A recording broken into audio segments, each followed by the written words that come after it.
മാരുതിയിൽ ഏറ്റവും ജനപ്രിയ മോഡലായിട്ടുള്ള ബലേനോയ്ക്ക് ചെറിയൊരു അപ്ഡേഷൻ കൊടുത്തിട്ട് മാരുതി ബലേനോ ക്രോസ് കൊണ്ടൊരു പുതിയ മോഡൽ ഇറക്കാൻ വേണ്ടി പോവുകയാണ്. ഇതിന് മുന്നേ മാറി ഇത്തരത്തിലുള്ള പല പരീക്ഷണങ്ങൾ നടത്തിയിട്ടുണ്ട്. മുന്നേ സെലീരിയോ മോഡലിനെ സെലീരിയോ എക്സ് എന്ന് പറഞ്ഞിട്ട് കുറച്ച് ക്ലാഡിംഗ് എല്ലാം വെച്ചിട്ടൊരു വണ്ടി ഇറക്കിയിട്ടുണ്ടായിരുന്നു. അത് കാര്യമായിട്ട് വലിയ വിജയമൊന്നും ആയില്ല. കുറച്ചെങ്കിലും മാർക്കറ്റിൽ സക്സസ് ആയെന്ന് പറയാൻ സാധിക്കുന്നത് XL6ഉം എർട്ടിഗയുമാണ്. അതായത് എർട്ടിഗയുടെ കുറച്ചുകൂടി അപ്ഗ്രേഡ് ചെയ്തൊരു വെർഷനാണ് XL6 എന്ന് പറഞ്ഞ പോലെ തന്നെ ഒരേ വെഹിക്കിളിനെ തന്നെ ചെറിയ രൂപമാറ്റം വരുത്തിയിട്ട് മറ്റൊരു മോഡലാക്കിയിട്ടാണ് മാരുതി ഇറക്കാൻ ഉദ്ദേശിക്കുന്നത്. അപ്പോൾ നമ്മുടെ ഇപ്പോൾ ഉള്ള ബലേനോയിൽ ക്ലാഡിങ് അങ്ങനെ കുറച്ച് കാര്യങ്ങളൊക്കെ വെച്ചിട്ടാണ് ഒരു പുതിയ മോഡൽ വരാൻ പോകുന്നത്. എന്നിരുന്നാലും ഈ ഒരു മോഡലിൽ എക്സൈറ്റിംഗ് ആയിട്ടുള്ളൊരു കാര്യം എന്ന് പറയുന്നത് ജസ്റ്റ് ഒരു കോസ്മെറ്റിക് ചേഞ്ചസ് മാത്രമല്ല വരാൻ പോകുന്നത്, കുറച്ചധികം ഫീച്ചേഴ്സും പുതിയൊരു എഞ്ചിനും കൂടി വരാൻ സാധ്യതയുണ്ട്. അപ്പോൾ ഏതാ ഒരു പുതിയ എഞ്ചിൻ, ഇപ്പോൾ ടർബോ എഞ്ചിനാണോ, എന്താണ് അതിൻ്റെ പവർ, പെർഫോമൻസ് എന്നൊക്കെയാണ് നമ്മൾ ഇവിടെ ഡിസ്കസ് ചെയ്യാനായിട്ട് പോകുന്നത്. ഈ ഒരു ചെറിയ ചാനൽ നിങ്ങൾ ആദ്യമായിട്ട് കാണുകയാണെന്നുണ്ടെങ്കിൽ സബ്സ്ക്രൈബ് ചെയ്യാൻ മറക്കരുത്. എല്ലാവർക്കും car and bike updates YouTube ചാനലിലേക്ക് സ്വാഗതം. ഈ വണ്ടിയെപ്പറ്റി അറിഞ്ഞപ്പോൾ എനിക്ക് ഏറ്റവും എക്സൈറ്റിംഗ് ആയിട്ടുള്ള ഒരു കാര്യം എന്ന് പറയുന്നത്, മാരുതിയിൽ എല്ലാവരും പറഞ്ഞ ഒരു പ്രശ്നമാണ്, മാരുതിക്ക് ഇപ്പോൾ ഒരു ടർബോ ചാർജർ പെട്രോൾ എഞ്ചിൻ ഇല്ല.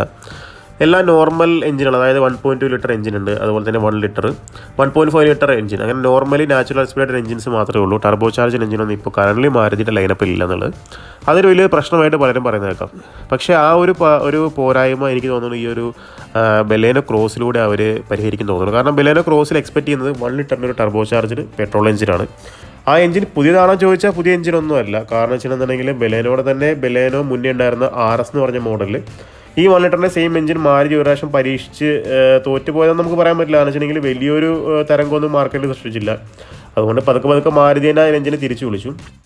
മാരുതി അന്ന് ബലേനോ RSനൊരു ടർബോ ചാർജർ എഞ്ചിൻ കൊടുക്കുന്ന സമയത്ത് അത് റെവല്യൂഷൻ തന്നെയായിരുന്നു. കാരണം വെച്ചിട്ടുണ്ടെങ്കിൽ മാരുതിയുടെ ഇപ്പോൾ ഉള്ള പേര് കേട്ട പല ടർബോ ചാർജ് എഞ്ചിൻ കൊടുക്കുന്ന കോമ്പറ്റീറ്ററുകൾക്ക് പോലും അന്നൊരു ടർബോ ചാർജർ പെട്രോൾ എഞ്ചിൻ ഉണ്ടായിരുന്നില്ല.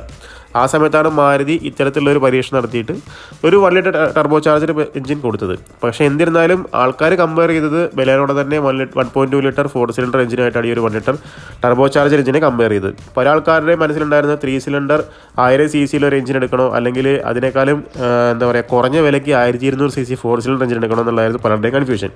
പല ആൾക്കാർക്ക് വന്ന് എന്തുകൊണ്ടോ ആ ഒരു 1 ലിറ്റർ ടർബോ ചാർജ് എഞ്ചിനെ കാര്യമായിട്ട് മനസ്സിലാക്കാനോ അതിൻ്റെ ക്വാളിറ്റി ഉൾക്കൊള്ളാനോ പലർക്കും സാധിച്ചിട്ടുണ്ടായിരുന്നില്ല. പിന്നെ കൂടിയ വിലയും കൂടി ആയി കഴിഞ്ഞപ്പോഴത്തേക്കും ആ ഒരു വെഹിക്കിൾ മാർക്കറ്റിൽ കാര്യമായിട്ട് ചലനങ്ങളൊന്നും ഉണ്ടാക്കാതെ പതുക്കെ പോവുകയാണ് ചെയ്തത്. പക്ഷേ ഇപ്പോൾ കഥ മാറി, കാലം മാറി, പലർക്കും ടർബോ ചാർജ് എഞ്ചിനുകളെ പറ്റി അറിയാൻ തുടങ്ങി, ഇഷ്ടപ്പെടാൻ തുടങ്ങി, അതിൻ്റെ പവറും പെർഫോമൻസും ആൾക്കാർക്ക് വേണമെന്ന് തോന്നി തുടങ്ങി. അതുകൊണ്ട് തന്നെ പല ബ്രാൻഡിലും ടർബോ ചാർജർ എഞ്ചിനുകൾ ചൂടൊപ്പം പോലെ വിറ്റ് പോകുന്നുണ്ട്. അത് മനസ്സിലാക്കിക്കൊണ്ട് തന്നെ മാരുതി തങ്ങളുടെ മുന്നേ നിർത്തിപ്പോയ ആ ഒരു എഞ്ചിൻ തിരിച്ച് ഈ ഒരു മോഡലോടെ കൊണ്ടുവരാൻ പോവുകയാണ്. അങ്ങനെ മാരുതിയും 1000 cc turbo charger petrol engine ഈ ഒരു മോഡലിലൂടെ വീണ്ടും ഇന്ത്യയിൽ അവതരിപ്പിക്കാൻ പോവുകയാണ്. 100 bhp പവറും 150 Nm ടോർക്കുമാണ് ഈ ഒരു എഞ്ചിൻ തരുന്നത്. കൂടാതെ ഒരു 6 സ്പീഡ് മാനുവൽ ട്രാൻസ്മിഷനും കൂടി ഈ ഒരു എഞ്ചിനുമായിട്ട് പെയർ ചെയ്യുന്നുണ്ട്. പിന്നെ ഈ ഒരു ബലേനോ ക്രോസ് എന്ന് പറഞ്ഞ മോഡലിൽ അടുത്ത സവിശേഷത എന്ന് പറയുന്നത് 4 വീൽ ഡിസ്ക് ബ്രേക്ക് ആയിരിക്കും. മുന്നത്തെ ബലേനോ RSൽ 4 വീൽ ഡിസ്ക് ബ്രേക്ക് ഉണ്ടായിരുന്നു. അപ്പോൾ ഈ ഒരു മോഡലിലും 4 വീൽ ഡിസ്ക് ബ്രേക്ക് എക്സ്പെക്ട് ചെയ്യുന്നുണ്ട്. സേഫ്റ്റി ഫീച്ചേഴ്സ് നോക്കുകയാണെന്നുണ്ടെങ്കിൽ നോർമൽ ബലേനോടെ സെയിം തന്നെയായിരിക്കും.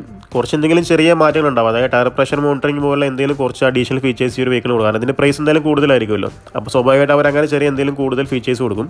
അതിനൊപ്പം തന്നെ വെന്റിലേറ്റഡ് സീറ്റും ഈ ഒരു മോഡൽ വരാനുള്ള ചാൻസ് ഉണ്ട്. അതല്ലാതെയുള്ള സേഫ്റ്റി ഫീച്ചേഴ്സ് എന്ന് പറയുന്നത് 6 air bag, ABS, EBD, electronic stability control, traction കൺട്രോളൊക്കെയാണ്. അതുപോലെ തന്നെ connected car tech, 360-degree camera, head up display, Android Apple CarPlay ഒക്കെ ഉള്ള വലിയ 9-inch touch screen, infotainment system, പിന്നെ ഓട്ടോമാറ്റിക് AC, ടേണിംഗ് ഇൻഡിക്കേറ്റർ കൂടിയിട്ടുള്ള ORVM കൂടിയിട്ടുള്ള എല്ലാ മെയിൻ ഫീച്ചറുകളും ഈ ഒരു മോഡലുണ്ടാവും. പക്ഷേ ഇതിലങ്ങനെ സിഗ്മ, ഡെൽറ്റ, സീറ്റ, ആൽഫ അങ്ങനെ വേരിയൻസ് ഒന്നും ഉണ്ടാവില്ല. എനിക്കാണ് ഒരൊറ്റ ഫുൾ ഓപ്ഷനിൽ ഒരേ ഒരു മോഡൽ മാത്രമായിരിക്കും ഈ ഒരു മോഡൽ ഉണ്ടാവുക. അതിനൊപ്പം തന്നെ ഡിസൈനിൽ പറയുകയാണെന്നുണ്ടെങ്കിൽ ചുറ്റും ക്ലാഡിങ് ഉണ്ടാവും. പിന്നെ വെച്ചിട്ടുണ്ടെങ്കിൽ അലോയിലിൻ്റെ ഡിസൈനൊക്കെ മാറിയിട്ടുണ്ടാവും. ബാക്കിൽ വലിയൊരു ഇപ്പോൾ ഈ ഒരു സ്പൈ ഷോട്ടിൽ തന്നെ കാണുന്നുണ്ട്, വലിയൊരു സ്പോയിലർ വന്നിട്ടുണ്ട് ബാക്കിൽ. ആ ഡിസൈൻ ഒരുപാട് ചെറിയ മാറ്റങ്ങൾ, അതായത് എർട്ടിഗയും XL6 ഒക്കെ പോലെ ഡിസൈനിൽ കുറച്ചുകൂടി സ്പോർട്ടി ആയിട്ടുള്ള ഒരു ഓഫ് റോഡർ, അതല്ലെങ്കിൽ ഒരു ക്രോസ് ഓവർ ടച്ച് വരുന്ന രീതിയിലുള്ളൊരു ഡിസൈൻ ആയിരിക്കും ഈ ഒരു വെഹിക്കിളിന് കൊടുക്കുന്നുണ്ടാവുക. അപ്പോൾ ഇതൊക്കെയാണ് നമ്മുടെ പുതിയ വരാൻ പോകുന്ന ബലേനോ ക്രോസിൻ്റെ വിശേഷങ്ങൾ. ഇതുപോലുള്ള ഏറ്റവും പുതിയ ഓട്ടോമോട്ടീവ് ന്യൂസ് കിട്ടാനായിട്ട് ഈ ഒരു ചാനൽ നിങ്ങൾ സബ്സ്ക്രൈബ് ചെയ്ത് ബെല്ലൈക്കൻ എനേബിൾ ചെയ്തൊക്കെ മറക്കരുത്. വീഡിയോ കണ്ട എല്ലാവർക്കും നന്ദി.